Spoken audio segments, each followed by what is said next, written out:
Hola, buenas noches.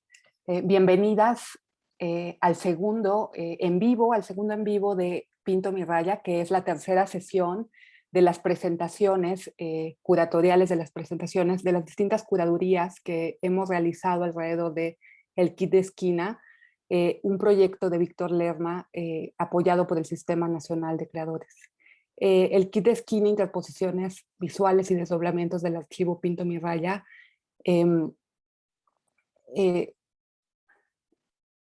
ha detonado 5 curadurías específicas. El día de hoy nos adentraremos a 2 de ellas. Nos adentraremos en un primer momento. Yuruen Lerma Mayas nos va a presentar Silencios familiares, memoria y archivo personal de Víctor Lerma, mi papá, que es un acercamiento, una indagación al archivo familiar, a sus sorpresas, a sus silencios, a sus omisiones. Es una lectura muy personal y muy cargada de muchas reflexiones. Y en un segundo momento también hoy, Brenda Hernández Novoa nos presentará miradas técnicas y construcción del kit de esquina, y ella nos hablará desde una visión también muy personal, desde su profesión como diseñadora, nos hablará cómo se ha aproximado al archivo y al trabajo de Víctor. Así que antes de dejarlos con Yuruen Lerma, quiero invitar a Víctor Lerma a abrir su cámara y a compartirnos unas palabras. Hola, buenas noches, estimadas y estimados amigos y amigas. Antes que nada, es un gusto que nos acompañen en esta travesura en la cual he abierto mis archivos y mis entrañas a 5 colegas, como parte del proyecto Kit de Esquina, interposiciones visuales y desdoblamientos del archivo Pinto mi raya. Quiero decirles que para mí fue una experiencia muy intensa y difícil, por lo que implica meterse de lleno a los recuerdos y escudriñar entre los materiales clasificados y aún por clasificar del archivo. Todo esto no hubiera sido posible sin la complicidad a lo largo de los últimos 2 años y medio de Maribel Escobar Varillas, Brenda Hernández Novoa, Mónica Mayer, Tonantzin Arriola y Yuruen Lerma. Con cada una de ellas me tocó experimentar sentimientos nuevos y no tan nuevos, a partir de tanta cosa que me preguntaron. A veces hicieron que incluso me confrontara conmigo mismo. En esta ocasión, le agradezco a Yuruen Lerma el haber propuesto una curaduría profundamente personal que nos acercó más como padre e hija, pero también me permitió ver el nivel de profesionalismo que ha logrado a lo largo de los años y que hace que pueda trabajar lo personal de manera bien anclada en sus conocimientos teóricos. Y con Brenda Hernández Novoa estoy profundamente agradecido porque a lo largo de los meses diseñamos y creamos el kit. Hazaña nada fácil, especialmente si tomamos en cuenta que no sabíamos qué contenidos del archivo guardaría, pero su acercamiento no fue meramente técnico. De pasada me sacó la sopa de lo que significa para mí la manualidad. También le agradezco a Mirna Castro su apoyo técnico para estas transmisiones y a todos ustedes por los impuestos que pagan mismos que permiten que proyectos como este sean apoyados como parte del Sistema Nacional de Creadores de Arte, del sistema de apoyos a la creación y proyectos culturales antes FONCA, al que pertenezco. Pero como no quiero adelantarme, le cedo la palabra y la pantalla a Yuruen. Hola, buenas tardes. Justo acaban de tocar el timbre, entonces las y los perritos que tenemos aquí están vueltos, se volvieron loquitos. Así que, bueno, si hay por ahí, si por atrás escuchan ladridos, bueno, pues es parte de todo esto, de lo íntimo en lo público. En fin, bueno, pues como dice ahí abajo mi nombre, y como ya me presentaron, soy Yuruen Lerma, y yo les voy a leer un texto que surgió justamente a partir de este proceso de investigación, de acercamiento desde la distancia, en la memoria y en el archivo de mi papá, tanto como artista, como hijo, hermano, padre, etcétera. Entonces, bueno, les voy a compartir pantalla. Espero que disfruten esto que he preparado con mucho cariño. Y si no, pues no lo escriban, por favor, porque me duele mi corazón. No, no es cierto. Bueno, si quieren, a ver, voy a... Ok, según yo, ya lo ven en grandote. Y bueno, comenzamos. Genealogía de la curaduría o cómo surgió esta en particular. Alrededor del mundo, la pandemia causada por el virus SARS-CoV-2 en 2020 nos obligó a modificar, repensar y reestructurar nuestra vida cotidiana, relaciones, trabajos y dinámicas sociales, entre muchos otros aspectos, como todo el mundo ya sabrá. Y el proyecto Interposiciones Visuales y Desdoblamientos del Archivo Pinto mi Raya de Víctor Lerma en el marco del Sistema Nacional de Creadores de Artes, evidentemente no fue la excepción. Si bien la propuesta original no se modificó, cuyo objetivo era articular una propuesta gráfica, espacial, conceptual para crear dos objetos, esculturas o archivos, es decir, los kits de esquina, tanto fijos como móviles, de los cuales estará hablando Brenda más adelante, que funcionen como un dispositivo de recopilación, performance, exposición y activación del archivo y la memoria. Sí tuvo que mutar ante las nuevas restricciones de movilidad y de cercanía implementadas, en especial en lo referente a los espacios de difusión y producción, ya que, como bien sabrán, hasta hace unos meses, antes de la vacunación masiva, regresar a lo presencial no se veía ni siquiera cerca ni de chiste. Por ende, Mónica Mayer, Tonantzin Arriola, Maribel Escobar, Brenda Hernández y yo decidimos apropiarnos del espacio museográfico del Kit de Esquina y desarrollar 5 curadurías a partir de las cuales investigaríamos nuestros propios intereses, diferentes aspectos de la vida artística y personal de Lerma, empleando 3 pilares de investigación: el archivo Pinto mi Raya, Víctor Lerma como artista y como persona, y el proyecto curatorial de Kit de Esquina. Mientras que, paralelamente, él produciría nuevas piezas que dialogarían con cada una de nuestras propuestas. Así, el foco principal de investigación, que inicialmente era el del archivo de Pinto mi Raya, se desplazó al de Víctor Lerma, como persona y como artista, convirtiéndose él en el archivo con el cual trabajaríamos. Todas nosotras tenemos una relación diferente, pero muy cercana con Víctor, así como con Pinto mi Raya, ya sea como cofundadora, esposa, hija, amiga, investigadora, artista, nuera, colaboradora, etcétera. Por lo que cada una, desde nuestra historia personal y profesional, fuimos proponiendo temáticas que nos llamaban la atención profundizar. Así, las propuestas que desarrollamos fueron entretejiendo nuestros intereses con los de Víctor: lo íntimo y lo laboral, lo artístico y la gestión, lo propio y lo colectivo, lo dicho y lo no dicho, lo pasado y lo presente, lo familiar y los afectos, incluso lo visual y lo táctil, como entre otras, como veremos más adelante y en las otras curadurías.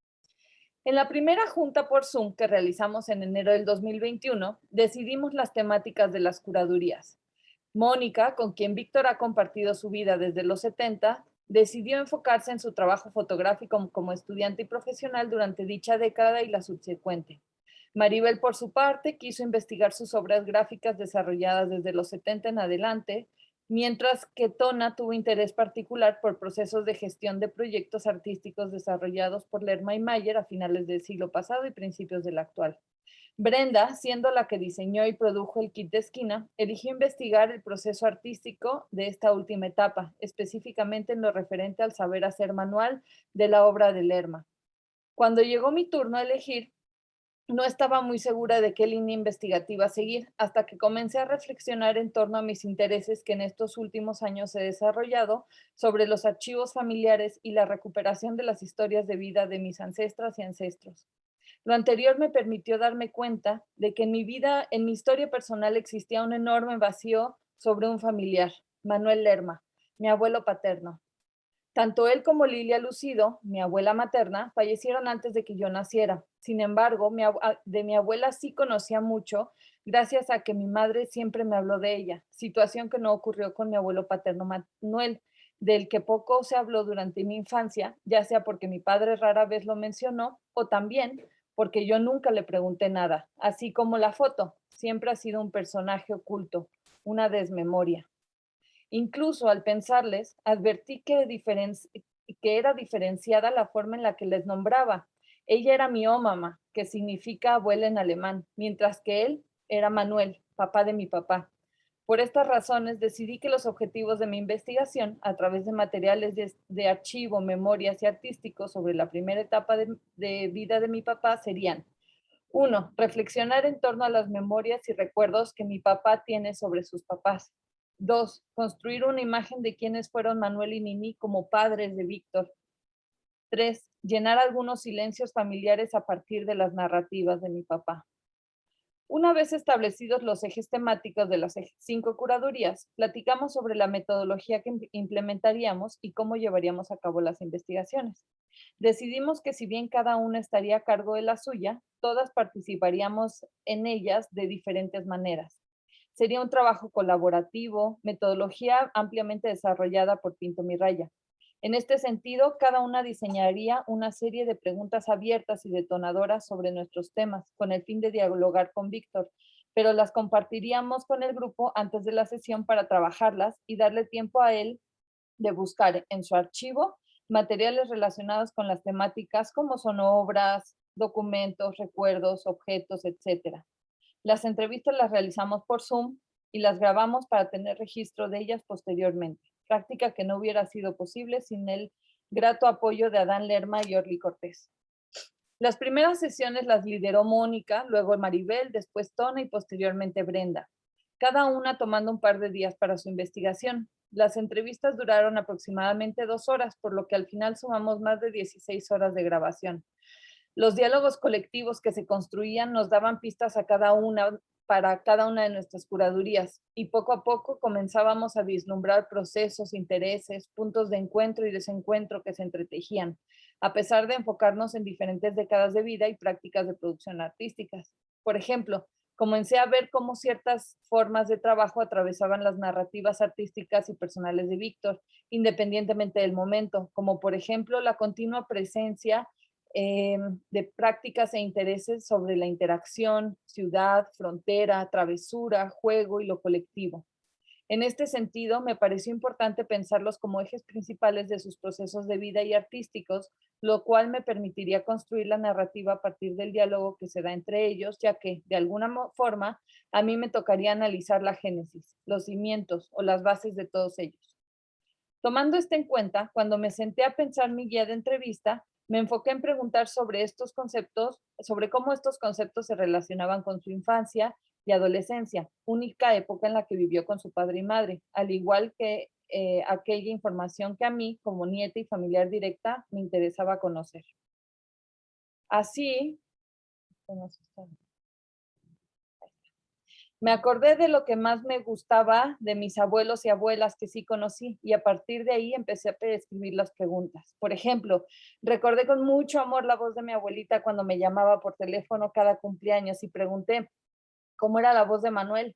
Recordé el porte y el cuerpo de Leonardo, mi abuelo materno, cuando caminaba y cuando dejó de caminar por la vejez y pregunté sobre esto respecto a Manuel. Incluso pensé en Lilia, a quien no conocí, pero sabía que era muy buena con los niños y las niñas y disfrutaba jugar con ellas, por lo que le pregunté a su padre, por lo que le pregunté si su padre había sido juguetón con él y con su hermano de pequeño.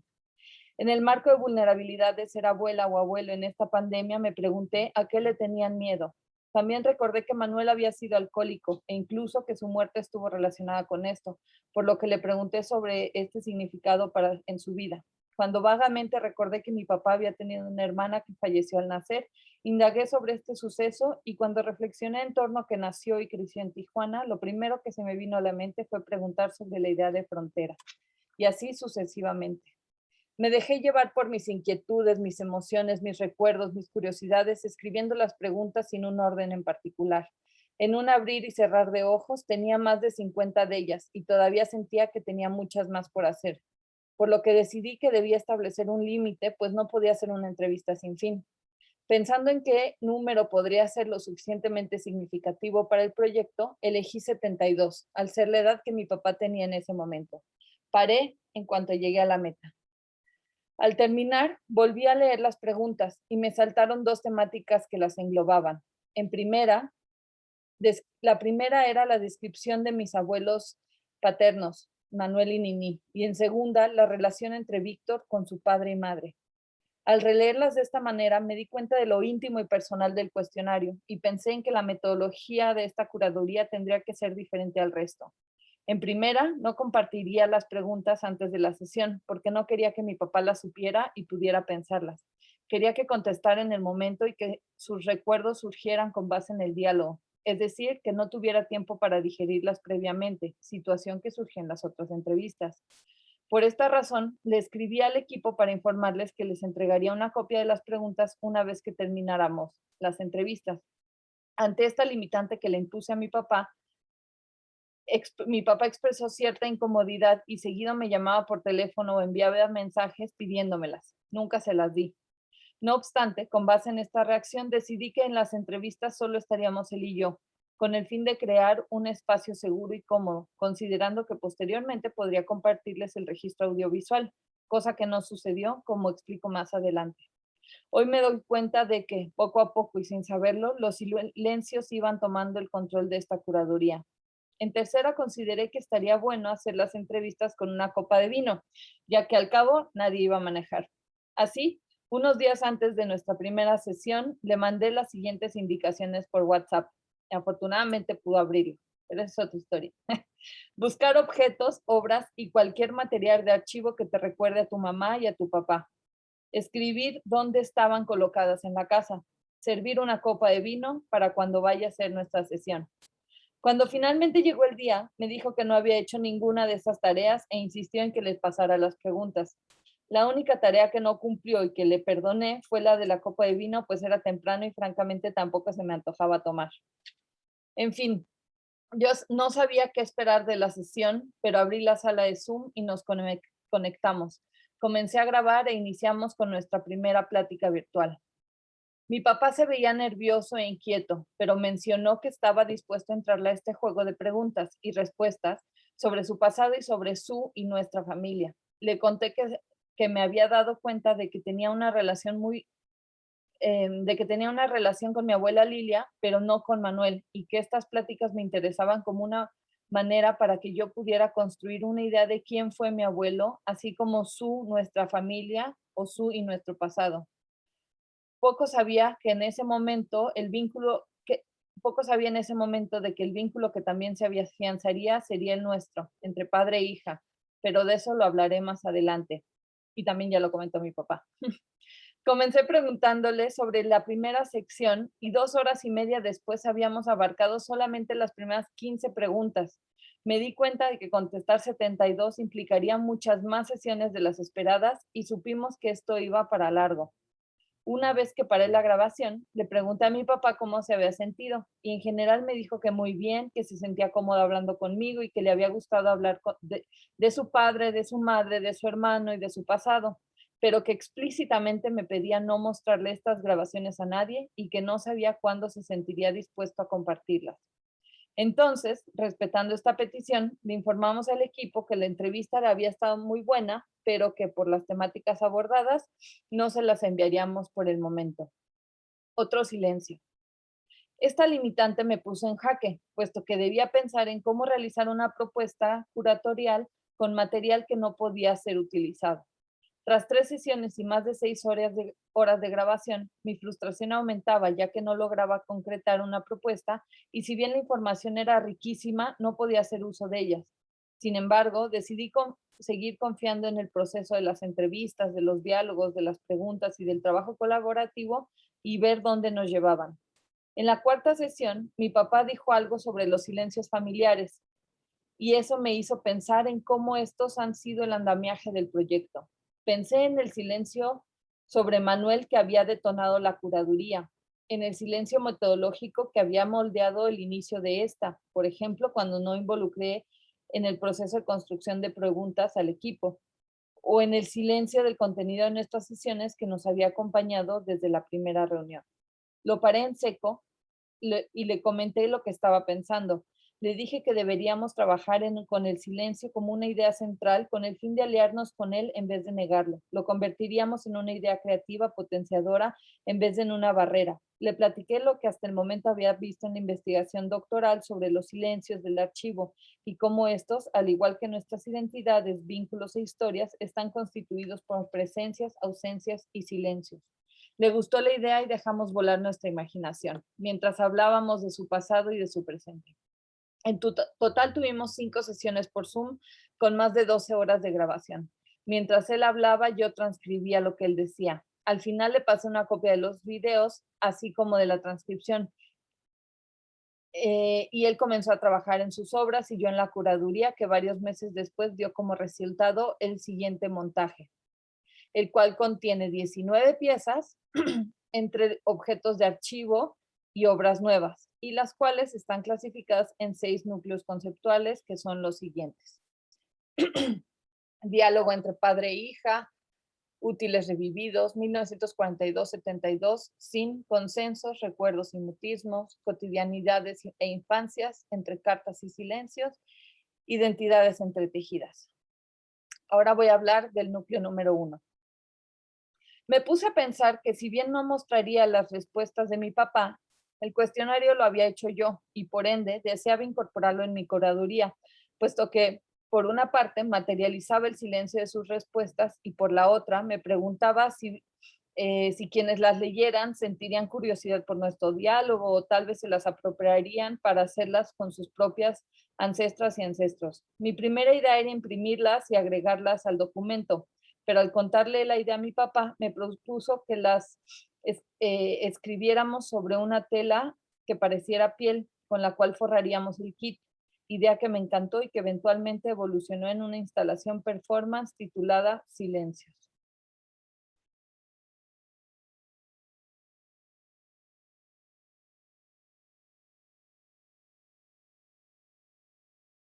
Evidentemente, Elena estuvo presente en el proceso.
Agradezco a Andrea Larios por ayudarnos a hacer realidad esta pieza.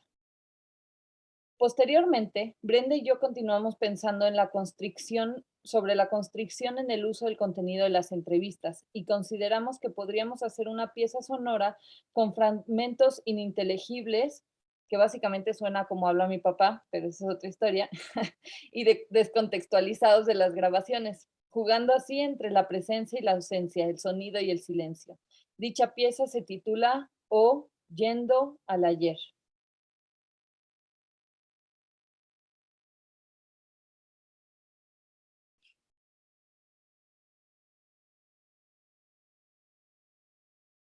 Esa es bonita pregunta, me gustó.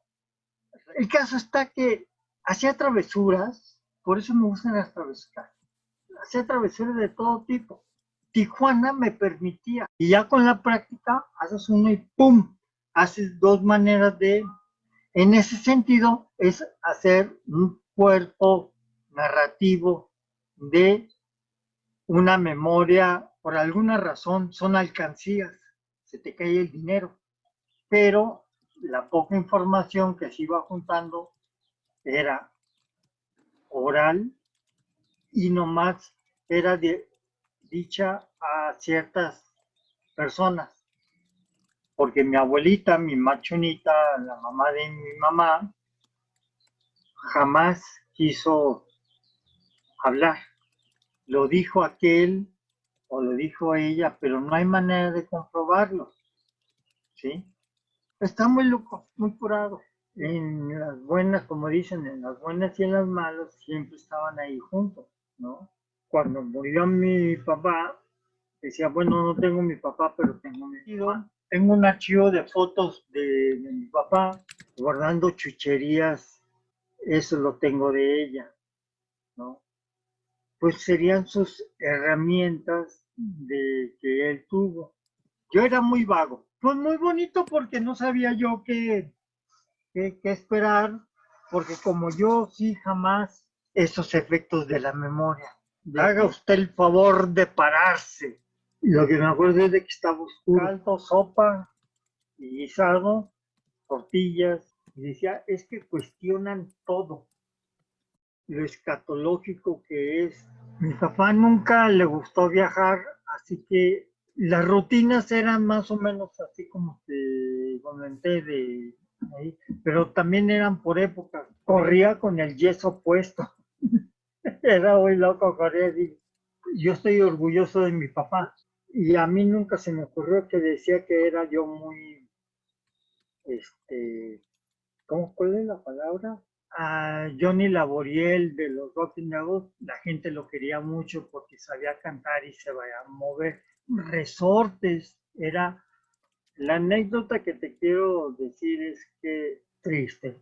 Se decidió enterrar a mi papá ahí porque ahí murió, que te pertenece nomás a ti. Ustedes dos, tú y Adán, pensaba que estar muerta, estar viva, por la manera de olvidar, erradicar, invisibilizar. Es muy bonito oírlas cuando dicen, ¿ya oíste a la Mónica? Oye, ¿ya oíste a la Loli? ¿Ya oíste? Le dije a Armando y yo hicimos el recorrido de la remembranza. Lo único que recuerdo es que decía mi mamá que ella nos hacía toda la ropita. No lo digo en mala onda, pero qué bueno que ya están muertos todos los que se supone que iban a ayudarme a hacer eso. Ya nomás es mi memoria. Pues sí, ahí le pongo un poquito de leche o crema y a mis tacos y hago una historieta. Se supone que yo las tengo en algún lugar guardadas, pero no me acuerdo dónde. Así es como yo conviví con ella, esos recuerdos de cómo convivir con ella. Y yo le decía, pues yo tengo más historia que tú. En los dos apellidos no provienen, no son mexicanos. Yo me puedo ir a vivir a Londres y no me siento extraño. Yo me puedo ir a vivir a Italia, a Roma y no me siento extraño. No me siento extranjero. No respondía a nada, el alcohol lo adormecía. Nunca fue una persona violenta, me cuesta mucho trabajo. No había respeto, o sea, lo políticamente correcto, no existía. Arribita de la comisura del labio superior, por el lado materno, por el lado paterno. Y estábamos todos ahí viendo las mendigas películas de terror de Drácula, ¿sí? Y a él le gustaba vacilarnos. No, le gustaba cantar en privado. A mi papá, ¿qué otra cosa? Ah, que a mi mamá se le quemaran las tortillas, ¿sí? ese incidente se me quedó muy grabado porque no tenías límites, no había fronteras, no sabía. Y lo único que yo me acuerdo, y esa es una imagen que no sé cómo la podría representar, pero la tengo en la mente. Entonces, el vivir en una frontera, al día siguiente ya mi mamá estaba haciendo el desayuno, es que mi papá siempre fue muy juguetón con nosotros. La vida de la calle, la compra de licor, lo podía hacer un niño.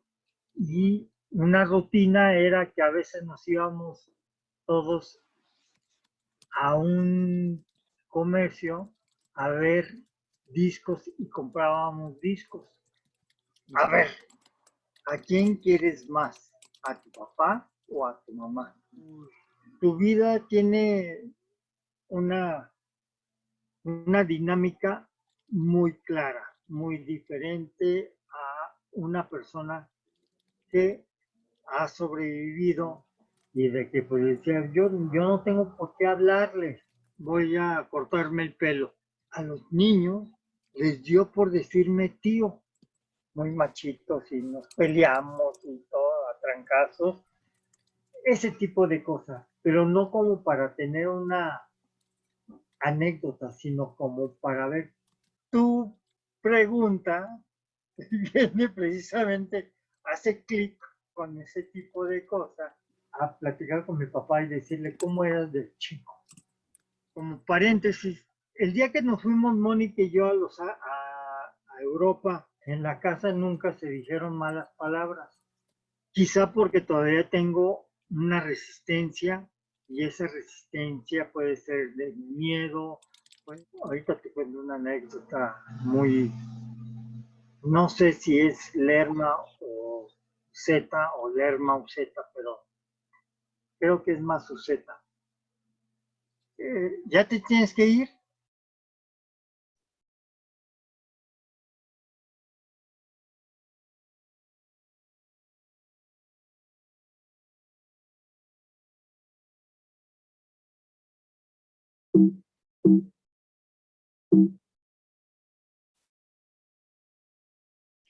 Pensando en la idea de que la identidad se compone del entretejido de silencios, memorias, olvidos y discursos que van cambiando a lo largo de la vida, y considerando la técnica del tejido de papeles que ha utilizado mi papá desde hace tiempo, como lo analiza Brenda más adelante, le pedí al vato loco que realizara piezas con pedazos de las frases que dijo sobre su infancia, entretejidas y descontextualizadas, muy parecido a lo que acabamos de ver. Estas las nombró tejedor de olvidos archivados. Es importante notar que en la curaduría de Mónica, en el núcleo de Álvarez Bravo, él también utilizó algunas de estas frases de nuestras conversaciones. Segundo núcleo, útiles revividos. Como les platiqué hace rato, al inicio de nuestras entrevistas le pedí a mi papá que buscara entre sus cosas su archivo personal objetos de Manuel o de Nini, pero no lo hizo. Eventualmente sí fue recopilando diferentes objetos de su padre y madre, y estos conforman el segundo núcleo de la curaduría. Lo primero que me mostró fueron las herramientas de trabajo de Manuel, que son las mismas que utiliza Brenda en la suya, como veremos más adelante, y sobre las cuales mi papá habló detalladamente en nuestras pláticas, tanto las que tuvimos entre él y yo como en las colectivas. Luego, por ahí de abril de este año, Víctor halló la colección de monedas de Manuel que recolectaba cuando las encontraba entre los muebles que retapizaba. Clara y específicamente le pedí que las guardara muy bien, pues las utilizaría. Y les cuento que hace un par de semanas me llamó para decirme que las había guardado tan pero tan bien que no las encontraba por ninguno de sus escondites secretos. Por lo que me pregunté si tendríamos otro silencio más en esta narrativa. Afortunadamente, 2 días antes de realizar el montaje, las encontró y pudieron formar parte física del proyecto. El tercer elemento fue un kit de costura que mi abuelita utilizaba cuando venía a la casa, es decir, sus herramientas de trabajo, de los cuales también hablará Brenda. Núcleo número 3, 1949-72, sin consensos, recuerdos y mutismos. El tercer núcleo surgió en el momento en el que le platiqué a mi papá la razón por la cual había elegido hacerle 72 preguntas, que explico anteriormente.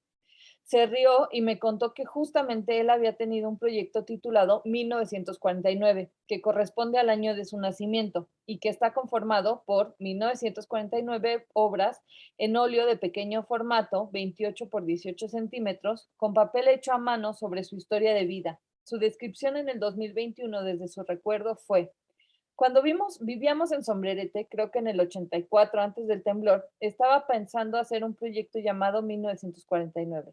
La idea era recuperar mi infancia. Iban a ser 1949 óleos divididos en 3 etapas. La primera iba a platicar de lleno con mi mamá respecto a lo que sintió de tenerme, su embarazo, cuando nací, hasta que tenía la edad de Lian cuando ya podía recordar. Cuando le pregunté a mi mamá si quería participar, no le gustó, pues se le hacía muy loca la idea. La otra etapa era acercarme a mi tía y preguntarle qué pensaba de mí y me dijo: ¿para qué quieres saber esa información? Y ahí quedó. Empecé a hacer las hojas, las mandé a hacer, están empezadas, están en paquetes. Fue muy loco porque en una ocasión invité a Manuel Fergueres para mostrarle los esquineros y muy amablemente vino y le gustó la idea de recuperar esos recuerdos. Como paréntesis, de esta esquinero también habla Maribel en su curaduría. Y mi papá continuó diciendo: el tercero era mi etapa que vivía en ese momento. Quería hablar a través de la pintura, con textos y suajes. El proyecto quedó como sueño guajiro, pero me gustó porque lo tenía bien dividido y como iba a trabajar del 49 al 84 u 85. Posteriormente, Víctor hurgó en su archivo en el cajón de los proyectos guajiros y localizó los documentos del proyecto, estas son imágenes de esos documentos. Dos cosas que me llamaron la atención en términos de eje conceptual. La primera, la diferencia que existe entre la descripción original del proyecto y el recuerdo que narró 30 años después, puesto que vislumbran las modificaciones y los silencios que el tiempo hace en nuestras memorias. Por ejemplo, que el año en el que lo hizo fue en el 92, no en el 84, o que en un inicio había considerado una cuarta etapa que era la gestación. O que este proyecto fue detonado por situaciones personales y profesionales como la muerte de un amigo muy cercano y el proyecto Mímesis, que le permitieron desplazarse a otros espacios para considerar trabajar sobre sí mismo. Como otro paréntesis, Tona hablará sobre este proyecto más adelante, sobre Mímesis. En este sentido, me parece interesante que hoy en día resurja este proyecto en el marco de estas curadurías. En segunda, que los silencios familiares del proyecto, materializados en los cuestionamientos de mi abuelita Nini y la tía de mi papá, que no diré su nombre para mantener otro silencio, y su consecuente rechazo, influyeron en la dificultad de llevarlo a cabo, por lo que me pregunto por qué ellas no habrán querido hablar de su pasado, qué querían mantener en silencio, cuál era ese dolor. Me supongo que nunca lo sabremos. También agregar que esta pieza está sumamente entretejida con la plática de Maribel, puesto que muestra, lo que dije hace rato, que muestra obra gráfica realizada de Víctor en los 90. Núcleo 4. Cotidianidades e infancias. Durante nuestra plática, mi papá me contó sobre su infancia, su día a día, su casa, sus olores, sabores, sonidos que recordaba. Me contó lo que comían, los lugares donde iban a pasear, las diversas escuelas a las que asistió, las travesuras que hacía e incluso la vez que se le perdió a su mamá y hermano estando a media feria. En este sentido, incorpora a la curaduría 3 de estas imágenes que me mostró y agrego 2 que yo les tomé varias décadas después en Ciudad Constitución, Baja California, cuando todas las familias Lerman nos juntamos para pasar Navidad, que resultó ser el último viaje colectivo antes de que falleciera mi abuelita Nini en el 2018. Con base en esto, mi papá realizó una nueva pieza titulada Fotos cotidianas, incorporando estas fotos a las piezas. Problematizando más los silencios y las ausencias en nuestras historias personales, retomé una temática que abordamos en las pláticas con respecto a una inundación que pasó en Tijuana en la década de los 90 y que arrasó con varias colonias y casas, incluyendo la de mi abuelita. Afortunadamente, Nini estaba en la Ciudad de México y no le pasó nada. Sin embargo, la mayoría de sus pertenencias, muebles, paredes se perdieron, excepto por una caja que estratégicamente había colocado en la parte superior de unas repisas que contenía, y la caja contenía las fotos, incluyendo las que les acabo de mostrar, y papeles importantes, como la escritura de su casa. Eventualmente, mi abuelita vendió el terreno, por lo que integro a la curaduría el contrato compra-venta que guardaba mi papá entre sus papeles personales. Cabe destacar que la única pared que soportó el desastre y sobre la que estaba la repisa la había reforzado Manuel, pues daba a su taller de tapicería. Una de las preguntas que le hice a mi papá a propósito de la inundación fue qué objeto le hubiera gustado recuperar, y lo que contestó que la mandolina. Con base en su respuesta, le pedí que produjera una pieza sobre una mandolina que tituló De los objetos deseados. En una reunión que tuvimos posteriormente con mi tío Armando, también le hice la pregunta y su respuesta fue otra, pero esa información se quedará resguardada. Núcleo 5, entre cartas y silencios. El quinto núcleo inició como un juego de mi parte de intervención con la curaduría y en relación con los silencios. Decidí escribirle una carta a mi papá respecto con mi sentir sobre este proyecto y al dársela le dije que no la podía abrir hasta que él decidiera compartir nuestras grabaciones con el mundo. De esta manera, yo estaba generando otro silencio a partir de su silencio, el cual hasta el momento me parece que no lo ha abierto. Un tiempo después, mi papá me llamó por teléfono muy emocionado para decirme, esta fue la carta, este es el sobre, para decirme que había encontrado entre sus múltiples papeles las cartas que le escribió a su madre y padre cuando se fueron a Europa a principios de los 80, él y mi mamá. Si siguen a Facebook de mi mamá, probablemente vieron la entrada que subió el 21 de agosto mostrándolas y de paso promocionando el proyecto.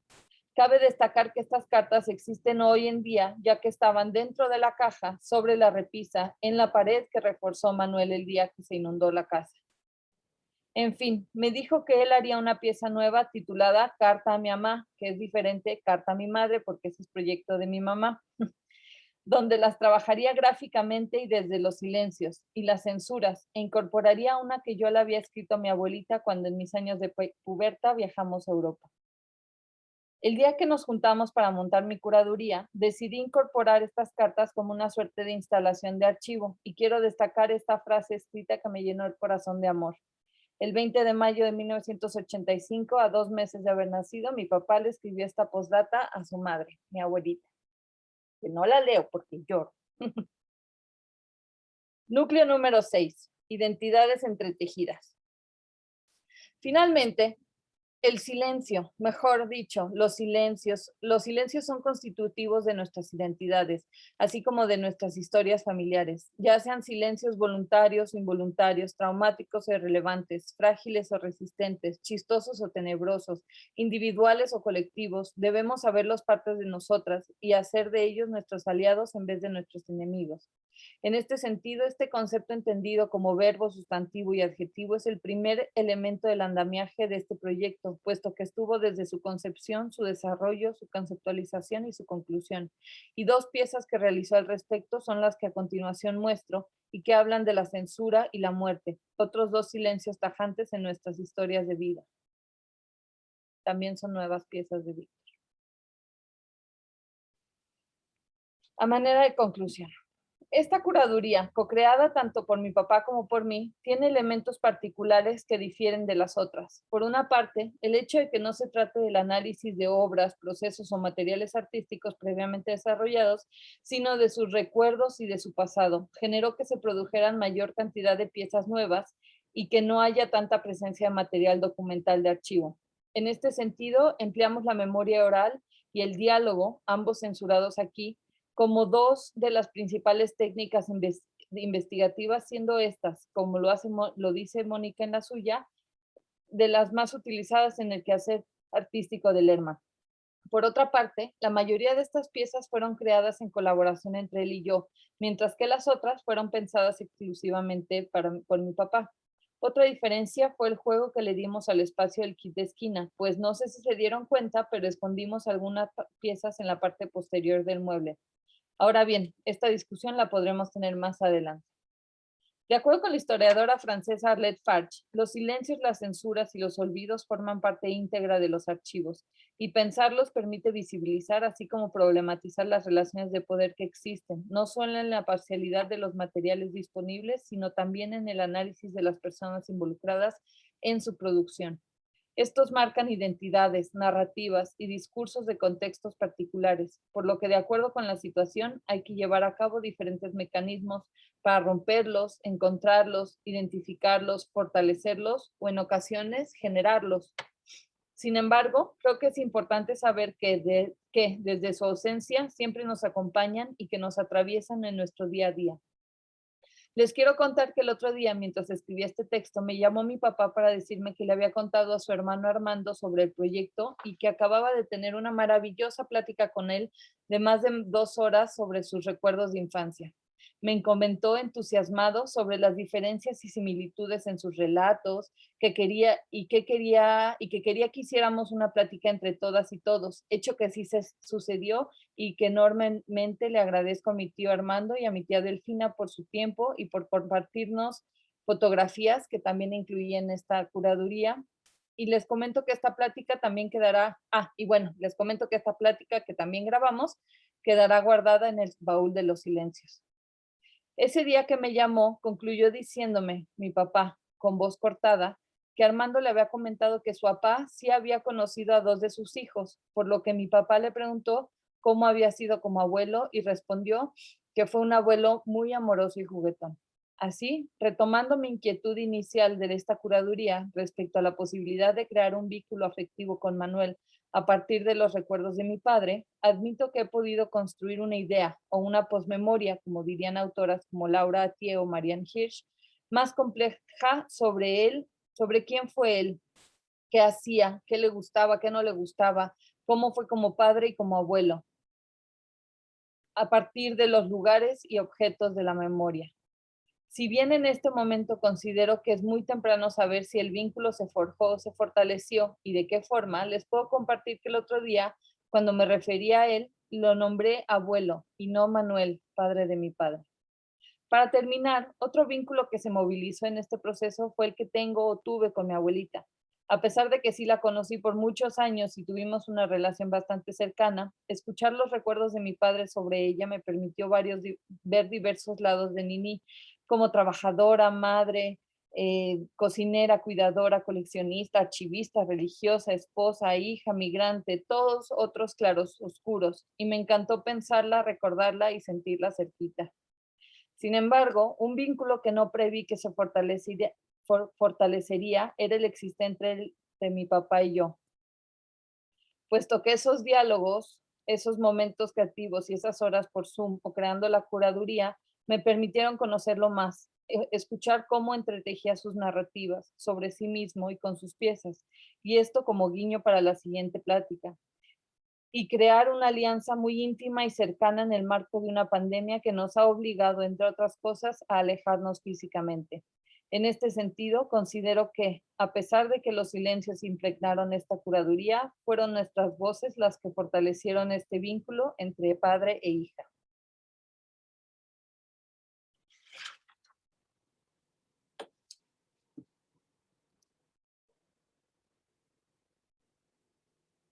Y ahora doy la palabra y la pantalla a Brenda Hernández.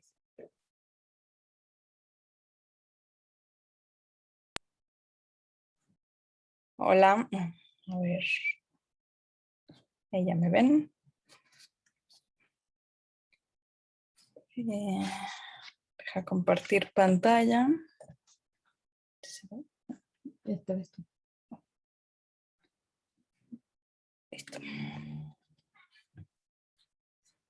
Pues buenas noches, muchas gracias por estar acá, por acompañarnos.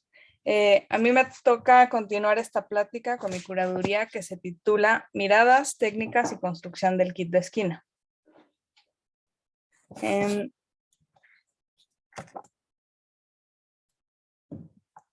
Esta es la fotografía del montaje, que cuenta con una selección de piezas relacionadas con las temáticas de las que les iré platicando y 5 obras nuevas que Víctor creó especialmente para esta curaduría.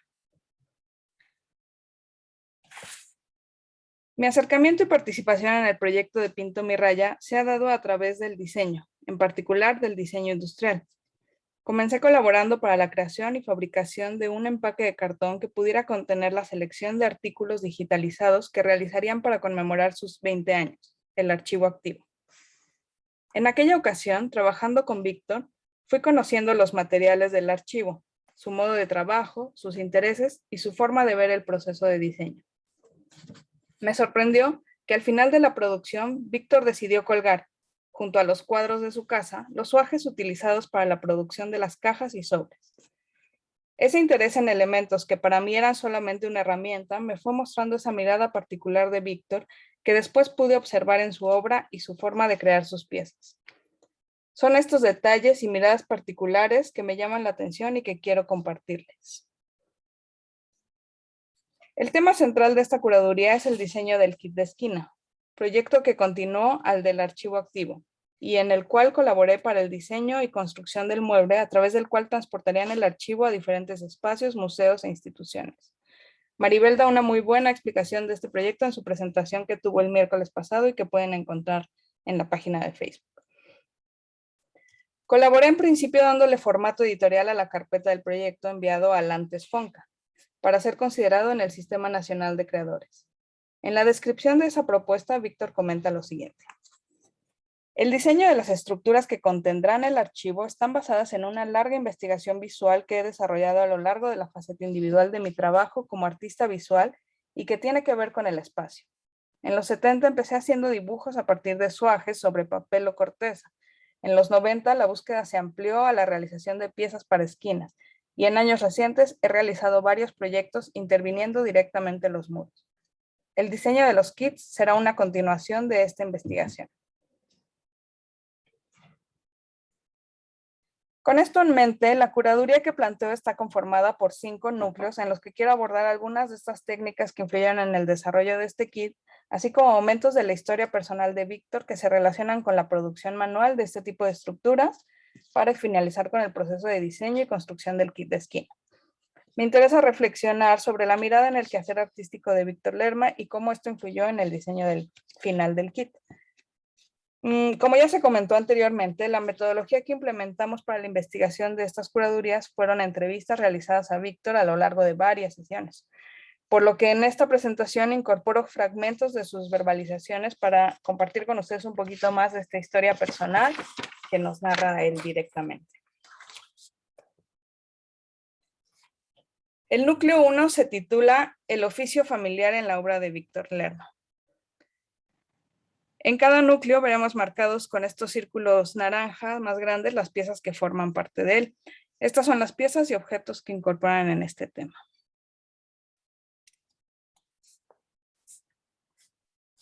En la familia de Víctor, en Tijuana, Baja California, se ejercieron los oficios de costura y tapicería. Su madre fue costurera, el tío Ramiro sastre, su padre y tío tapiceros de automóviles.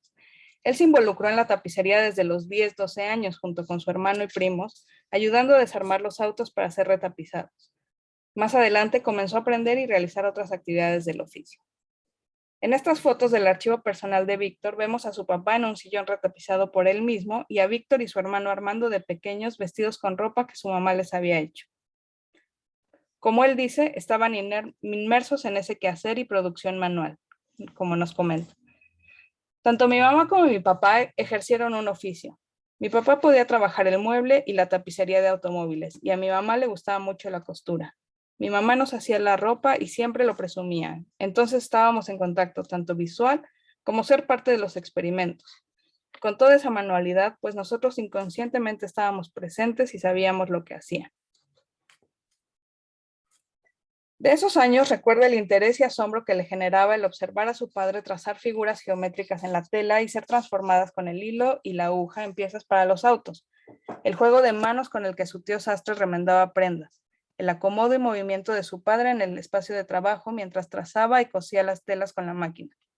Él nos narra: a mí me atraía mucho la idea de, sin tener que hacer una costura en la tela, él trazaba por atrás, digamos, una retícula de rombos que en un principio yo no sabía qué era, pero cuando lo ponía encima con una aguja y el botón ya forrado, empezaba a jalar y amarrar con los resortes o los barrotes de la madera para ir formando el diamante en los respaldos o en el asiento, y era muy bonito ver que de esa tela lisa se iba viendo un diseño muy particular. Yo recuerdo que me le quedaba viendo cómo trabajaba con la tela, una regla y un lápiz. Trazaba y era muy hábil para hacer esas figuras geométricas. Yo veía la habilidad de cómo lo hacía. En unas mesas larguísimas de unos 50 de ancho por casi 3 metros de largo, él se podía mover fácilmente. Tenía la máquina de coser enfrente. Entonces nada más daba la vuelta y jalaba el material y empezaba a coser. Estos detalles que Víctor recuerda de la producción manual que observaba, los incorporó más adelante en su propio quehacer artístico, en sus trazos geométricos que se salen del papel, en la construcción de estructuras o soportes y cómo amarra a ellas sus piezas, en el juego de manos y dedos cortados, con el que produce los cortes de sus piezas, o en el acomodo de su propio espacio de trabajo. Esta es una foto del lugar de trabajo de Víctor, y como podemos ver, tiene todas sus herramientas colocadas estratégicamente alrededor de su silla, en la que puede girar fácilmente y trabajar, ya sea en su mesa de corte, en su computadora o en las diferentes herramientas y materiales que tiene al fondo. De esta época conserva herramientas de trabajo de su padre que continuó utilizando para elaborar sus obras, así como gran variedad de agujas que recuerdan el trabajo de costura y sastre de su familia materna y con las que cose sus piezas. El siguiente núcleo se titula La manualidad y destreza del recorte. Aquí incorporo herramientas y objetos que nos muestran su técnica de suaje para crear sus obras. La manualidad es muy importante para Víctor, pues es como logra plasmar sus ideas, jugar con ellas y transformarlas. Él dice, con la manualidad tu creatividad se va dando y vas haciendo tu narrativa de acuerdo con cómo vas usando el papel y lo que quieres plasmar en ese papel. Ese interés en las prácticas manuales que observó en los oficios de la familia podemos verlo reflejado en sus piezas y su obra en general, desde sus calas, suajes, esquineros, hasta la construcción manual del archivo de Pinto Mi Raya, el recorte del periódico, el armado del formato para su clasificación y la construcción de las quincenas o revistas.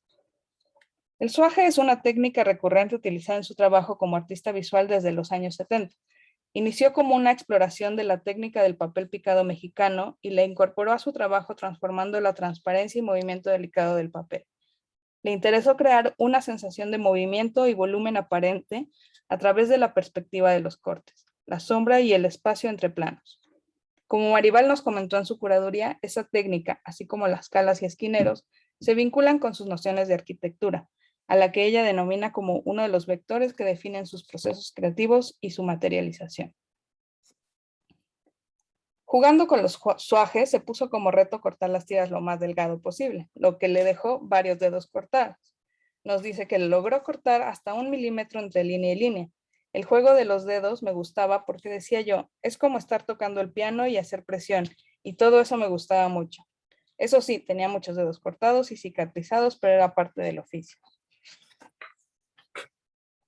Para este trabajo necesitaba navajas muy bien afiladas, por lo que comenzó a utilizar, además del exacto que manejaba desde sus clases de arquitectura y geometría, navajas de cirujano por ser más afiladas y precisas. También hizo un suaje para recrear el mismo diseño de corte en sus trabajos, y con la ayuda de un mazo golpeaba y suajaba los papeles. Aquí podemos ver una obra en proceso hecha con este suaje. De estos cortes que realizaba, guardaba los sobrantes de papel para construir redes o mallas que dan soporte a sus piezas. La misma creación de una pieza le va dando el material para crear otras obras. Estas son algunas de las redes, y estas redes fueron después el soporte para las piezas Tejedor de Olvidos Archivados y Fotos Cotidianas que nos acaba de mostrar Yuruen en su curaduría. Como él nos dice, yo hago mi papel, hago mis redes y retículas de papel para poder dibujar sobre eso. El mismo tejido te hace una estructura y te hace que esa estructura vaya creciendo y se vaya manteniendo.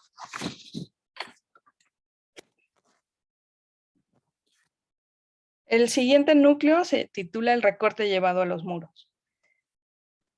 En este núcleo abordo su quehacer en los esquineros y las calas artísticas. Este núcleo cuenta además con 2 piezas nuevas de Víctor creadas especialmente para esta curaduría.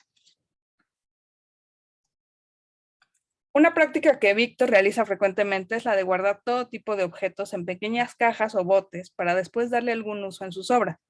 Entre su repertorio tiene plumas, pedazos de pintura suelta de muro, confeti, aunque él insiste que no es confeti, arillos de engargolar, trozos de periódico viejo, madera balsa, la basurita que sueltan las gomas al borrar, pequeños cráneos de resina y un largo etcétera.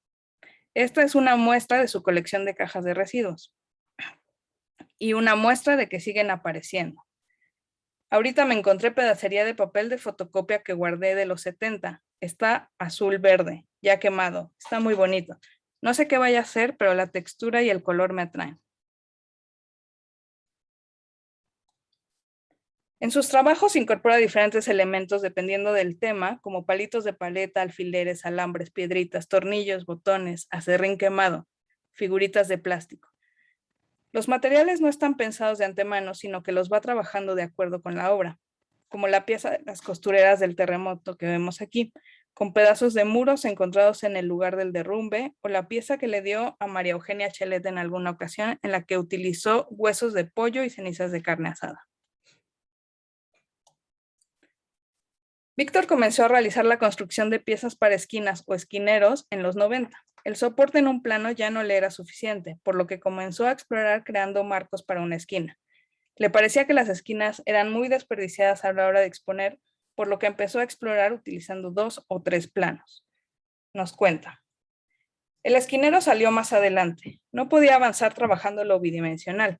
Tenía que empezar a crear estructuras o marcos profundos y separados del vidrio para poder obtener una composición un poco diferente. Como tuve estudios de arquitectura, me puse a ver y a conocer las paredes y me di cuenta de que las esquinas eran poco utilizadas. Aquí podemos ver algunas de las obras en las que se muestran las diferentes técnicas que incorpora, así como una búsqueda de ocupar diferentes planos y tener continuidad en ellos a través de los cortes y dobleces en las piezas. Con este interés en el espacio y los muros, más adelante realizó intervenciones en ellas o calas en los proyectos para uso oficial y dialogía visual 1 y 2. Recortó los muros para encontrar en ellos sus piezas y narrativas.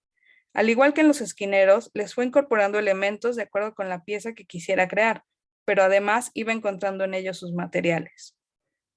Dice, ya me había cansado con la idea de los esquineros y dije, ¿qué puedo utilizar yo para continuar con la idea de una nueva manera de ver obra contemporánea en las paredes?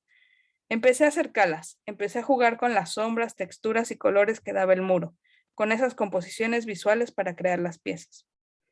Trato de rescatar lo que voy quitando y lo vuelvo a reutilizar, porque no es lo mismo cómo se ve la pintura por enfrente que por atrás. Das otro juego de sombras y colores. El proyecto para uso oficial fue su primer acercamiento a las calas. En ese proyecto intervino las calas que se encontraban en el Colegio de Cristo como parte de un estudio que se estaban llevando a cabo en el edificio colonial. Realizó aproximadamente 15 calas en las que incorporó trozos de madera que simulaban polines que funcionaban como soportes.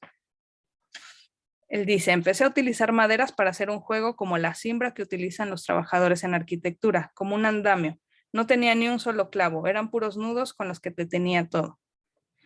Después de esta intervención comenzó él mismo a realizar las calas, primero en su casa y luego en la Sala de Arte Público Siqueiros con los proyectos Dialogía Visual 1 y 2. Ha realizado también calas en casas particulares, como la casa del fotógrafo Antonio Juárez, en la que por su profesión utilizó negativos, rollos y fotos tamaño contacto que él mismo le proporcionó. En Sombrerete incorporó ya todo un zoológico.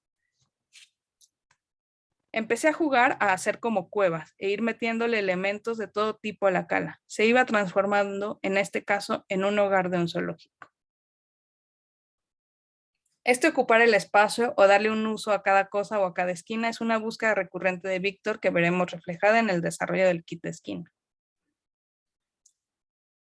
Una de las piezas nuevas de Víctor Lerma creadas para esta curaduría se titula Tejido Excéntrico. Es un esquinero tejido con papel periódico. La idea de Víctor es mostrar los métodos a manera de reactivación, de confección y usos de sus piezas con diferentes materiales. En este esquinero utiliza el tejido de papel y el periódico tan distintivo de Pinto Mi Raya. Es una pieza muy simple, muy limpia, que a mí me gusta mucho y muestra justamente las bases de la confección que Víctor realiza con sus piezas. La segunda pieza se titula Vaivén y Víctor nos dice que es una pieza plegable apuntalada sobre un eje de la plataforma para generar un vaivén, para dar la impresión del volteo de una página del libro. El bastidor delgado y sutil apoyado sobre 4 puntos tiene un diseño lineal que dibuja 2 cuadros de diferentes tamaños con 2 travesaños que se cruzan, trazando un mosaico de figuras geométricas. Mi intención con esta pieza es el jugar con el concepto de fragilidad y solidez con 2 formas desiguales. El texto es de un artículo sobre el Archivo General de la Nación que lo fragmenté para que abrazara, amarrara o envolviera diferentes planos de las piezas plegables para dar la impresión de apropiación. Esta pieza, por el bastidor o marco que la soporta, me recuerda a sus esquineros, pero busca darle movimiento o vaivén. También vemos incorporadas varias ideas de los libros de artista de los que hablaremos a continuación. El cuarto núcleo, doblando y desdoblando los libros de artista. Cuenta con otras 3 piezas nuevas de Víctor para esta curaduría y algunas características e intereses que muestra en sus libros de artista. Los libros de artista le comenzaron a interesar desde los 70 a raíz del arte conceptual, que trabajaba la idea o pensamiento de una forma no literal, y la poesía visual que le permitía jugar con la imagen y la palabra. A Víctor le gusta jugar con las palabras y sus significados. Al principio utilizaba letras con sellos, luego letras set, como muestra Mónica en su curaduría, y luego incorporó materiales de archivo. Él nos cuenta, durante los 70 estaba muy fuerte la poesía visual, la presentación del texto como arte o el arte conceptual. Yo ponía una sopa de letras y empezaba a buscar una palabra. El juego que yo usaba era la perspectiva del cono de visión definida que tienes. Tomar las letras que ves y con ellas formar una palabra y empezar a hacer una narrativa, incorporarle imágenes. También se interesó por el origami, con lo que fue desarrollando sus técnicas de doblado, al igual que el armado de volúmenes ensamblados a través de cortes en el papel. En el proyecto Gráfica Periférica para el Museo de Arte Carrillo Gil, realizó la pieza Voz, ¿qué?, con árboles de origami. Dice, me metí a trabajar y a conocer el origami. Trabajé el concepto del árbol porque tiene el efecto de que el árbol viene del papel. Lo interesante es que a través del origami puedo construir a nivel abstracto un árbol. Con materiales comerciales como la cartulina puedo trabajarlo y a través de lo que sería la unión, un corte, se encajan y se van deteniendo y los puedo desbaratar. En sus libros de artista incorpora la poesía visual y el origami para darnos diferentes planos o vistas de un mismo objeto, en los que juega con la imagen y la palabra. Juega con sus espectadores entre lo que muestra y lo que esconde, lo que tu visión alcanza a percibir y lo que apenas es perceptible, y crea una narrativa que se va desdoblando, como vimos en la curaduría de Yuruan. Esta es una de las nuevas piezas que se titula 3 medios. Los libros de artista siempre han sido muy importantes para mí porque me permiten trabajar visualmente lo que serían las esquinas, el desdoblar y abrir un área que pueden terminar siendo pequeñísimos cuadritos.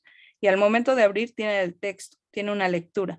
No es una lectura corrida, sino una lectura abstracta donde estás leyendo únicamente cierta cantidad de palabras. Tienen toda esa idea del trabajo del recorte que tengo yo del papel picado.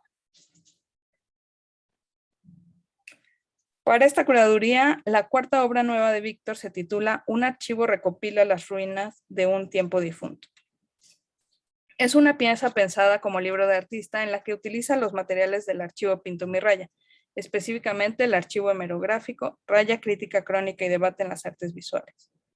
Utiliza fragmentos de los artículos que ha archivado por 25 años como entrevistas o crítica de exposiciones para crear un relato visual, y el cuerpo de la obra es una forma geométrica básica que resultó cortando un cuadrado por la mitad y jugar con los dobleces en la hoja en el interior.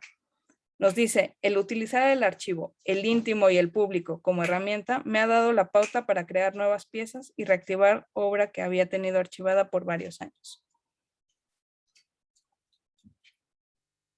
La quinta y última pieza creada para esta curaduría es Plegaria Noticiosa. Este acordeón está ideado a manera de que cada plano plegado tenga un tono fantasioso independiente, pero también que jugando con los otros planos los dobleces encajen. Fotografiar este tipo de obra es complicado porque justamente tiene gran cantidad de planos y detalles, por lo que para esta pieza realizamos junto con Yuruan Lerma un GIF que nos muestra el movimiento que tiene esta pieza.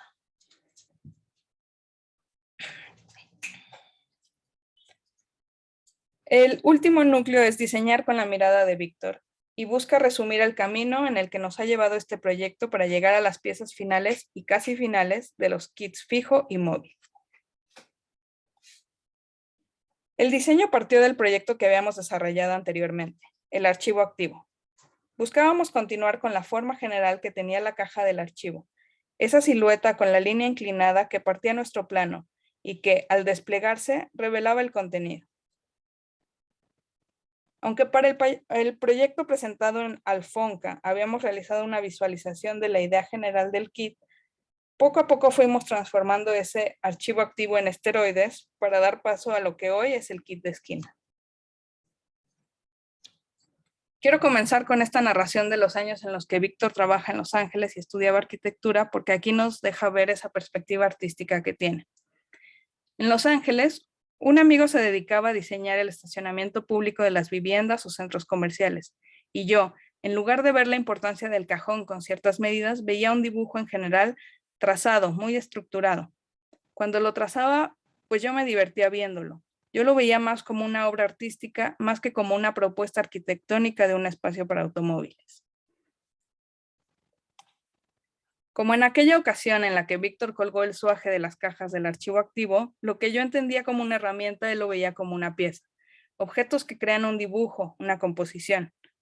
Para diseñar el kit de esquina volvimos a unir nuestras miradas, y mientras Víctor dibujaba con las formas y líneas objetos desdoblándose, abriéndose, saliendo o guardándose en espacios pequeñísimos, yo pensaba en su construcción.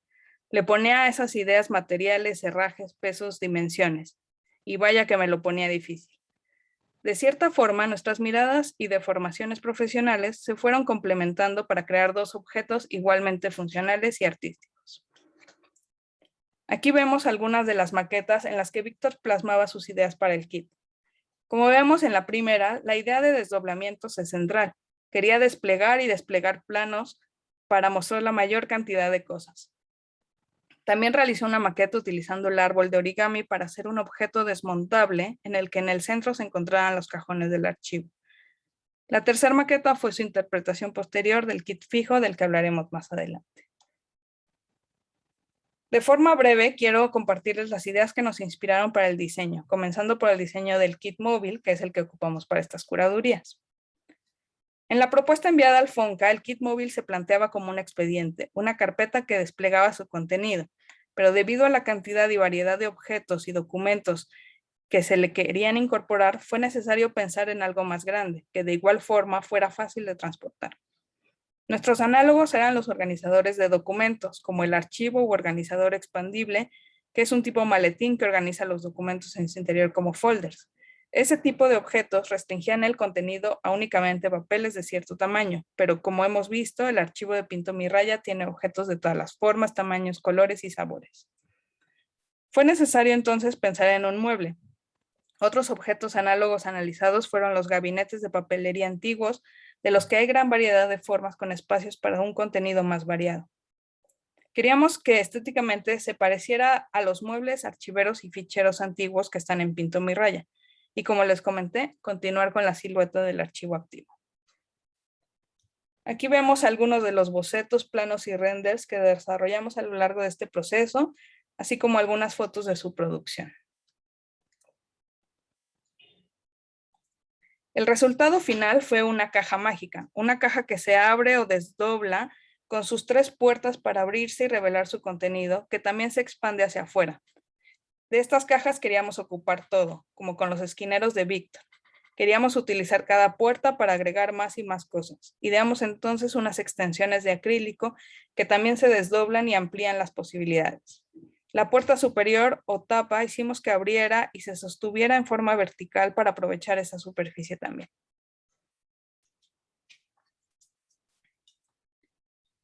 El kit fijo es el mueble más grande que se usaría para exposiciones. Su construcción está en pausa debido al COVID, pero el diseño está concluido. Partió de la idea de un escritorio antiguo de la familia Mayer y continuamos con la forma o silueta que tenemos desde el archivo activo.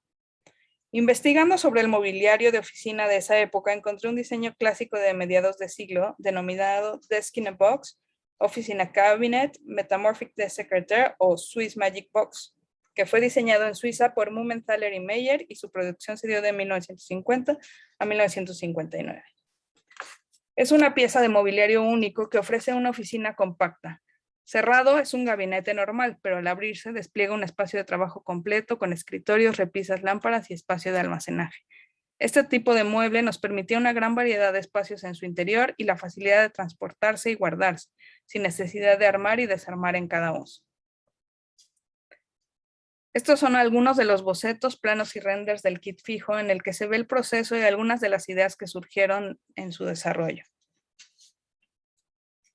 Aquí se puede apreciar un poco mejor su escala y forma de abrir y cerrar, así como algunas de sus puertas y cajones. Y esperamos poder construirlo pronto.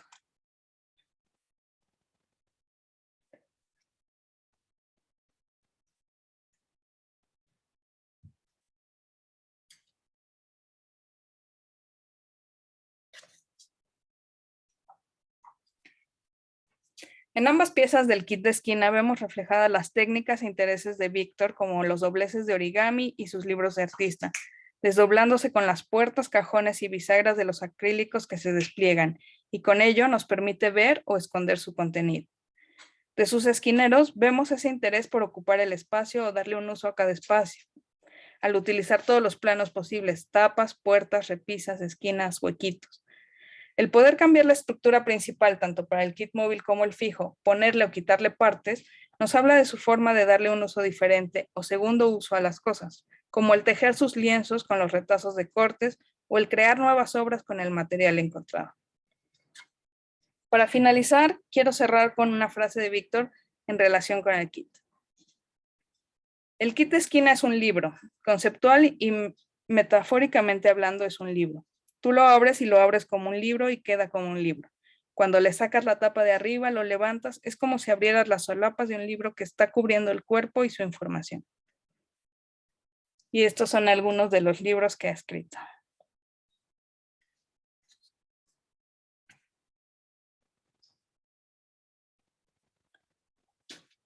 Y bueno, para terminar con este guiño a la siguiente curaduría que se va a presentar el próximo miércoles, que es la de Tona Arreola, titulada La moneda cae de canto, proyectos autogestivos de Pinto Mi Raya. Esta es una memoria USB que incluye más artículos digitalizados de Raya y que se realizó después del archivo activo.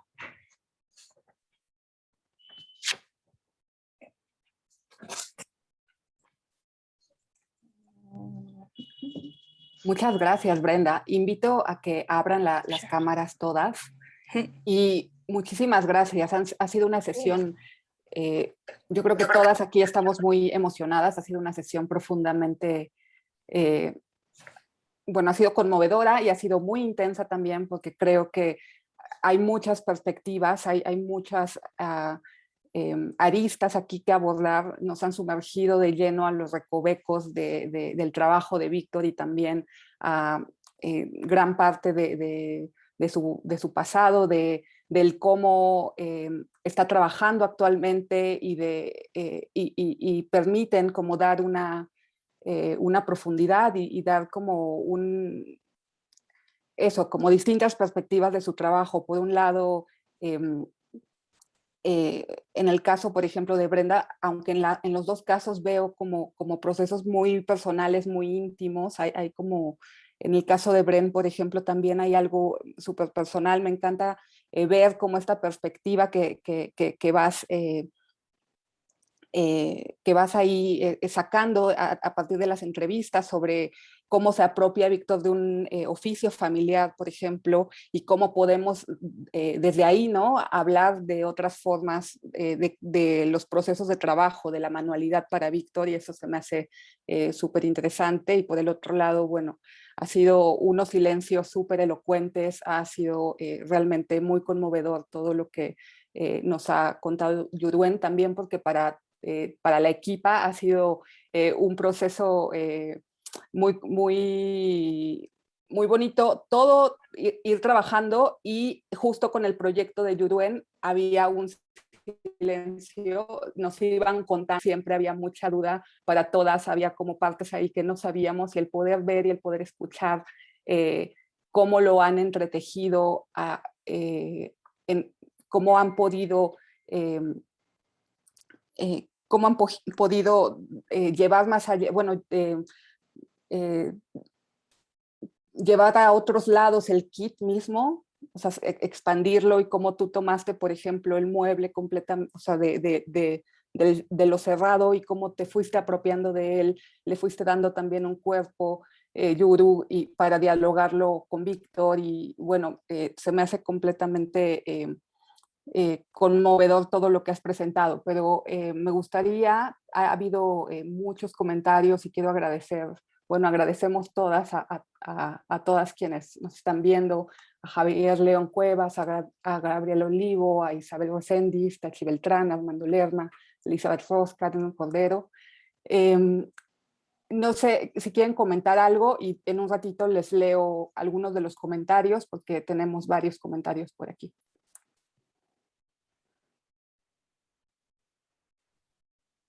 Yo quería comentar que yo estoy muy conmovida. Se me hace increíble cómo de un archivo al que no se podía ir, de un proyecto que no se podía sacar, de la falta de herramientas que teníamos en un principio de la pandemia, y que haces una entrevista, Yuruen, y no la puedes usar. Realmente es muy sorprendente el giro que le lograste dar, y bueno, estoy fascinada. Brenda también, se me hizo muy interesante cómo vas trabajando todo. Hay cosas que evidentemente sabía de cómo trabajaba Manuel la tapicería, por ejemplo, habiendo vivido con Víctor, y que de repente agarraba el puño de tachuelas y se los echaba a la boca y los iba echando con el martillo o con el imán, pues que hacen los tapiceros, ¿no? Sé que la parte de las herramientas es una parte íntegra de su vida, pero la manera en la que lo narraste también me permitió verlo de otra manera, entonces fue muy interesante. Muchas gracias a las dos.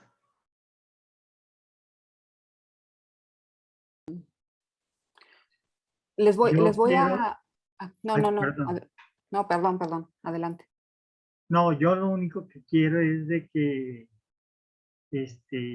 prácticamente hasta ahorita ustedes 4, y estoy esperando ansiosamente los de Tona, me han sacado una lágrima, un sentimiento muy personal. Muchas gracias, Mónica, por tu participación, la primera, que siempre ser primero es muy difícil porque es nuevo, no se sabe a dónde va, qué rumbo va a tomar, y eres toda una mujer profesional. Te quiero mucho, y te doy las gracias. De veras que sin ti no hubiera hecho estos pensamientos. A ti,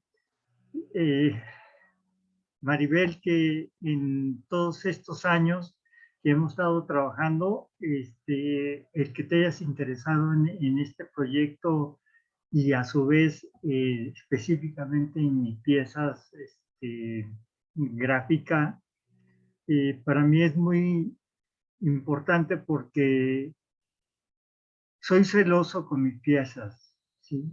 Y el que haya sentido yo una confianza, ¿sí? Y una sinceridad de parte tuya para ver esta obra, pues me ha dado mucho que aprender, ¿sí? Que hay que compartirlo, ¿sí? Y ahorita, en este sentido, estas dos mujeres que quiero mucho, reunieron todo. ¿Qué puedo decirle? ¿Sí? Las dos son dos mujeres profesionales que conocen su oficio por todos lados. Y entonces me conmovió mucho tu presentación, Yuru. Nunca hubiera pensado que los silencios fuera arte. Y Bren, muchas gracias por compartir el kit, el diseño, sus secretos, porque también ahí están expuestas, pues ahora sí, no sé si fue poco o suficiente lo que platicamos para que hayas podido crear un arte objeto de esa magnitud. Ya quiero ver la manera de conseguir ahora sí suficiente dinero como para hacer el kit fijo, porque ambos es uno y pues sí, son sus diseños. A través de todas estas piezas que mencionaste, pues si no lo consigo, yo corto el árbol que tengo aquí afuera para hacer la madera y hacerla el kit fijo. Muchas gracias. Y Tona, espero ansiosamente el miércoles y espero que todo el mundo igual estemos aquí para oír sus palabras, su tono, ¿sí? Del proyecto que está de su curaduría. Eso es todo lo que quería decir. Muchas gracias. De veras, gracias. Muchas gracias, Víctor. Y también a quienes nos están viendo, creo que comparten este sentimiento, estar conmovidos y creo que les ha tocado también este proyecto y quiero compartirles algunos de los comentarios que tenemos aquí. Javier León y Gabriel Olivo dicen, bueno, estoy leyendo desde el inicio, dicen buenísima la animación de apertura. También Gabriel Olivo habla sobre el afecto, el valor de la manualidad. Isabel Reséndiz manda saludos, querido Víctor, qué gusto conocer un poco más de tu obra y admirada por nuestra familia, un abrazo. Tachi Beltrán, saludos Víctor. Javier León Cuevas de nuevo. Felicidades al equipo, gran trabajo. Armando Lerma, saludos Víctor, desde aquí escuchamos esta interesante charla. Elizabeth Ross manda saludos también. Minerva Anguiano, en referencia a la presentación de Yuru, me conmueve mucho tu trabajo, la soledad, la compañía, el sonido y los muchos silencios, la investigación atravesada por la afectividad. Gracias por compartir algo tan lleno de historias de vida. Daniel Lerma, saludos tío y Yuru, muy interesante y sirve para darnos cuenta que el hermetismo es de familia. Eric Eduardo Lerma, la familia Lerma presente, muchas gracias. Saludos tío Víctor, como siempre un gustazo verlo, aunque sea por este medio. Prima, un abrazo y felicidades. También hay un comentario sobre el video que es fantástico. Javier León le comenta a Yuruen tu aproximación al tema. Para atender los silencios e invitarlos a contarlos es admirable. Aplaudo principalmente el valor de Víctor de compartir la humildad, vulnerabilidad y respeto, su afecto y labor tan valioso. Solo un ser que está en constante desaprender se atreve a compartir tanto con tal honestidad. Seguro fue muy duro, pero quiero apostar que fue sanador para ambos. Valiosísimo ejercicio, muy inspirador. Karen Cordero manda saludos. Javier nuevamente comenta también el proyecto de Brenda. Tremendo trabajo, cómo traduciste todo lo explorado del archivo, estos diseños, objetos y materiales tan increíbles. Qué ganas de ver esos diseños vivos y transportándose por todos lados. Liz Misterio dice, Víctor, ra, ra, ra, y todos compartimos esa porra. Y Luz de Saspiri dice, emotivo y súper interesante. Lo que hacen estos proyectos es pensarlo desde los archivos, cajas y cajones con todo eso que uno guarda. Y repensarlo como historias propias, además de la forma de trabajarlo como pieza de artista. Mil felicidades. Y también Luz les dice que no entiende cómo no soltó en tanto. Linda más.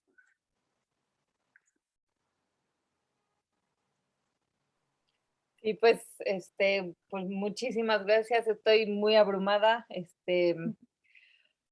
conmovida también por todo. A Daniel, Dani, pues sí, somos personas herméticas, somos familias herméticas. Habrá que irlo moviendo o no, vivir a partir de eso, pero creo que pues le da cierto sazón a esta particularidad de familia y pues se puede, justo creo que lo que he aprendido con esto es a trabajar con los silencios y desde los silencios. Yo creo que siempre hay, ¿no? Y siempre los vemos, nos hacen, nos deshacen y pues creo que esta fue una aproximación a trabajarlos, ¿no? Creo que muchos trabajos, tanto artísticos como académicos, en cuestión de familia, archivo, se dan a partir de los silencios y bueno, pues esta fue una propuesta que me da gusto que haya sido recibida con tanto amor, porque sé que está hecha con tanto amor, mucho amor desde el inicio, ¿no? Veo que Armando, mi primo, preguntó si algún día pueden conocerlas. El otro día hablando con Armando y Delfina, dijo, no, bueno, ustedes sí pueden. Entonces, bueno, serán de las personas eh, con esa dicha porque pues es parte de nuestra historia, ¿no? Es parte de nuestra familia y creo que pues como nietos y nietas de Manuel, que a quien no conocimos, pues creo que es un gran aporte, no solamente para nuestra generación, sino para la siguiente, ¿no? Y pues bueno, muchas gracias por todo su amorcito, he aprendido mucho, me encantó también la presentación de Brenda, me parece que le da ese otro giro analítico y como súper bien entretejido de cómo es que llega a hacer este proyecto. Creo que luego olvidamos a entender o a conocer los procesos, ¿no? Y vemos que este proceso pues no fue de ayer, no fue el año pasado, ni siquiera de hace 10 años, ¿no? Fue desde chiquito, de cómo vio a su papá y a su mamá trabajando, el uso del cuerpo, ¿no? De los espacios. Y pues creo que este proyecto que ha sido, que realmente considero que está bien chingón, este, pues es resultado de muchas decisiones y de muchos trayectos y caminos navegados por mi papá, ¿no? Entonces creo que es también como hacerle un homenaje a todo lo que ha hecho y creo que, bueno, pues todavía va a haber mucho trabajo más por adelante, pero bueno, en fin, yo también estoy muy emocionada. Como verán, divago igual que mi papá. y y bueno, pues muchas gracias por su escucha y ya. y corazoncito. Yo quería comentar que así como Víctor usa las herramientas que usaba su papá en su propio trabajo, de repente tú también, Yuruen, estás haciendo proyectos artísticos.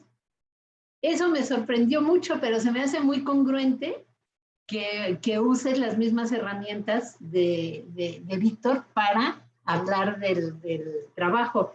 Y pues más que muy adecuado con los silencios, ¿no? Y el video me parece maravilloso. Y quién sabe tampoco de dónde saqué lo del feminismo.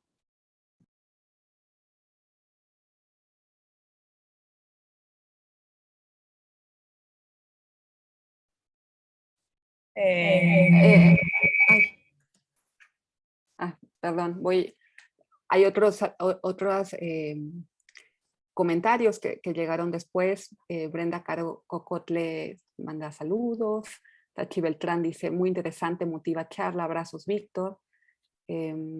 Tania Rubiños, qué belleza escucharles, conocer más del archivo y de los procesos que le acompañan.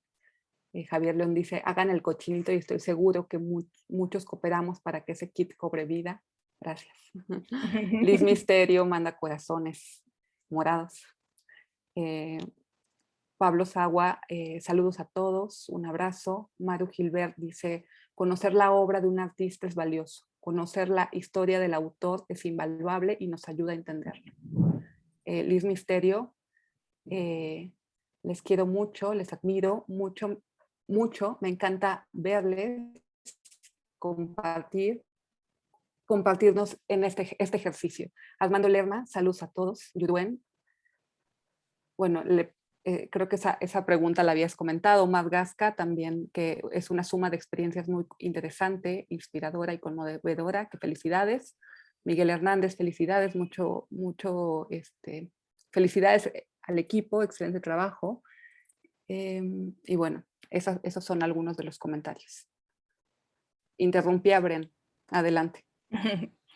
No, pues nada más igual agradecer pues la confianza, como también el platicarme a mí todas estas cosas de Víctor.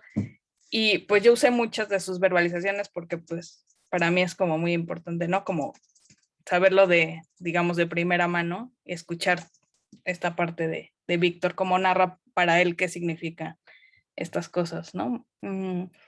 Y pues me tocó el difícil trabajo después de la presentación de Yuruen tan buena y pues tan personal y así, pero me encantó y compartir con ustedes y muchas gracias. Pero como añadiendo al comentario de Brenda, creo que, bueno, invito a quienes se han sumado a ver estos diálogos, a que vean, que puedan ir y ver la presentación de Mónica, que está en el Centro de la Imagen, que está en el Facebook del Centro de la Imagen, y bueno, la de la semana pasada, que bueno, bueno, yo estuve hablando de los procesos gráficos, pero lo que quiero decir es que hay una concatenación y creo que hay una dimensión desde distintos aspectos, como muy íntima, muy personal, o muy que va muy hacia la médula, ya sea del trabajo artístico, pero de los procesos, y creo que lo oral también, o como todo nuestro proceso oral, ha dado como esta dimensión, como eso, para estar escuchando y estar haciendo que la voz de Víctor esté atravesando como todos nuestros diálogos, ¿no? No sé si estoy leyendo si hay alguna pregunta, si quieren comentar algo más. Por ahí preguntaban que si se va a subir y si los 5 videos eventualmente los vamos a subir al canal de Pinto Mi Raya. Ya les avisaré dónde está, ya lo anunciaremos ampliamente por estos canales, pero sí, los 5 van a quedar ya que estén terminados. Y posiblemente un sexto video. Bueno, pues anotar también que Tonantzin Arreola, por problemas técnicos y de lluvias y luz en la ciudad, se fue, pero también contarles que el próximo miércoles ella estará hablando sobre los procesos autogestivos de Pinto Mi Raya, y pues las esperamos el próximo miércoles para seguir platicando y para seguir sumando y concatenando el trabajo de Víctor, y también extenderlo al trabajo colectivo con Pinto Mi Raya. Bueno, un abrazo y muchas gracias.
Listo, estamos fuera.